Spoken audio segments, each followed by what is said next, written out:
High school শিক্ষান্ত পৰীক্ষা আৰু উচ্চতৰ মাধ্যমিক পৰীক্ষাৰ মূল্যায়ন সম্পৰ্কে শিক্ষা বিভাগে আসলতে যি তেওঁলোকে পদ্ধতি নিৰ্ধাৰণ কৰিলে সেই সম্পৰ্কে সন্তুষ্ট হ'ব পৰা নাই একাংশ ছাত্ৰ ছাত্ৰী আৰু অভিভাৱক অভিভাৱিকা। মই উপস্থিত আছোঁ বাক্সা জিলাৰ গড়েশ্বৰত আৰু ছাত্ৰ ছাত্ৰী আৰু অভিভাৱকসকলে এই যি পৰীক্ষাৰ মূল্যায়ন পদ্ধতি পৰীক্ষাৰ মূল্যায়ন পদ্ধতিৰ তেখেতসকলে প্ৰতিক্ৰিয়া প্ৰকাশ কৰিবলৈ সংবাদ মাধ্যমৰ ওচৰত আৰু অসম লাইভ 24ৰ সন্মুখত তেখেতসকলে আহিছে। মই সামগ্ৰিক পৰিৱেশ দেখুৱাবৰ কাৰণে সহযোগীক মই অনুৰোধ জনাম।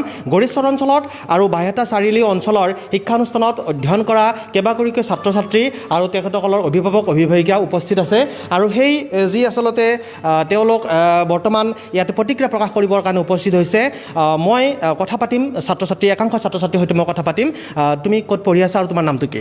নমস্কাৰ, মোৰ নাম চিত্ৰিনা মজুমদাৰ। মই বাইহাটা চাৰিআলি গেটৱে একাডেমীত পঢ়ি আছোঁ। আমি গম পাইছোঁ যে এই যে পৰীক্ষাৰ মূল্যায়ন পদ্ধতি আৰু তোমালোকৰ যিটো আচলতে এয়া মাৰ্কশ্বিটখনক তোমালোকৰ চাকৰিৰ কাৰণে আচলতে ভৱিষ্যতৰ চাকৰিৰ কাৰণে কোনো মৰ্যাদা দিয়া নহ'ব বা প্ৰযোজ্য নহ'ব, এই সম্পৰ্কত তোমালোকৰ প্ৰতিক্ৰিয়া কি হ'ব?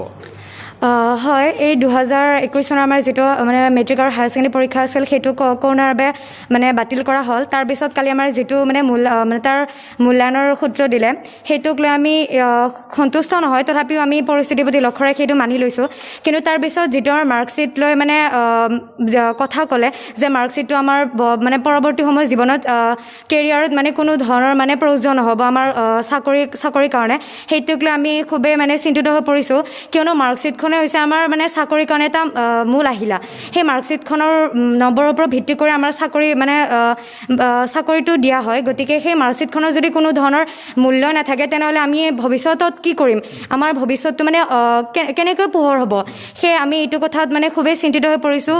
কেৱল এখন মাৰ্কশ্বিট উচ্চ শিক্ষাৰ এটা কলেজত নামভৰ্তি কৰাৰ বাবে হ'ব নোৱাৰে, সেই মাৰ্কশ্বিটখনে আমাৰ জীৱনৰ মানে ভৱিষ্যতটো পোহৰাই তুলিব লাগিব।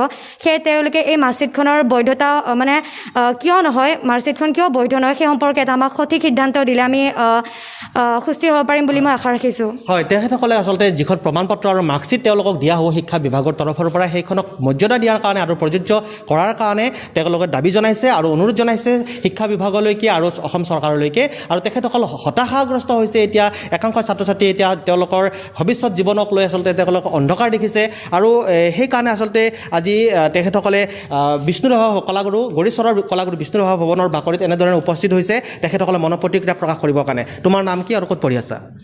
নমস্কাৰ, মোৰ নাম শ্ৰী হিমাক্ষী শৰণীয়া। মই বাইহাটা চাৰিআলি ৰামানুজন একাডেমীত পঢ়ি আছোঁ। এই যিটো সিদ্ধান্ত আচলতে মূল্যায়ন পদ্ধতি চৰকাৰে দিছে বিগত যোৱাকালি দিছে, আচলতে কি ক'বা, তোমালোক সন্তুষ্ট হৈছে নে হোৱা নাই এই সম্পৰ্কত? মূল্যায়নখনৰ প্ৰতি মই গুৰুত্বপূৰ্ণভাৱে সম্পূৰ্ণৰূপে অসন্তুষ্ট, কাৰণ মাৰ্কশ্বিটখন যিহেতু আমাৰ ভৱিষ্যত জীৱনৰ এটা মাইলৰ খুঁটি হিচাপে বিবেচিত হ'ব। মাৰ্কশ্বিটখনৰ যদি কোনো মূল্যই নাথাকে তেনেহ'লে দিয়া নিদিয়া সমান হৈ থাকিল। এতিয়া মাৰ্কশ্বিটখন দিব, কিন্তু এডমিশ্যন হ'বৰ কাৰণে মাৰ্কশ্বিটখন দিব, তাৰমানে কি হ'ল, এডমিশ্যনত পাছ কিন্তু ভৱিষ্যতৰ চাকৰি জীৱনৰ কাৰণে ফেইল। এইটো কোনোপধ্যে মানিবলগীয়া বিষয় নহয়। এইটো এতিয়া চৰকাৰলৈকে তোমালোকে কি আহ্বান ৰাখিবা যে তোমালোকৰ ভৱিষ্যত জীৱনত যাতে কোনো অসুবিধা নোহোৱাকৈ আগুৱাই যাব পাৰা, ভৱিষ্যত জীৱন যাতে পোহৰাই তুলিব পাৰা, তাৰ কাৰণে চৰকাৰলৈকে কি আহ্বান জনাবা? মই মাননীয় মুখ্যমন্ত্ৰী ডাঙৰীয়া তথা শিক্ষামন্ত্ৰী ডাঙৰীয়াক মই এয়াই ক'ব খোজোঁ যাতে মাৰ্কশ্বিটখন যাতে এখনেই হয়, যিখনৰ যাতে মূল্যায়ন যাতে ভালদৰে হয়, যিখনৰ যাতে মৰ্যাদা থাকে, যিখনে আমাক চাকৰি জীৱনত বা ভৱিষ্যত জীৱনত কোনো ধৰণৰ অন্তৰায় হিচাপে থিয় নিদিয়ে, যাতে মাৰ্কশ্বিটখন যাতে এখনেই হয়। সেইখনেই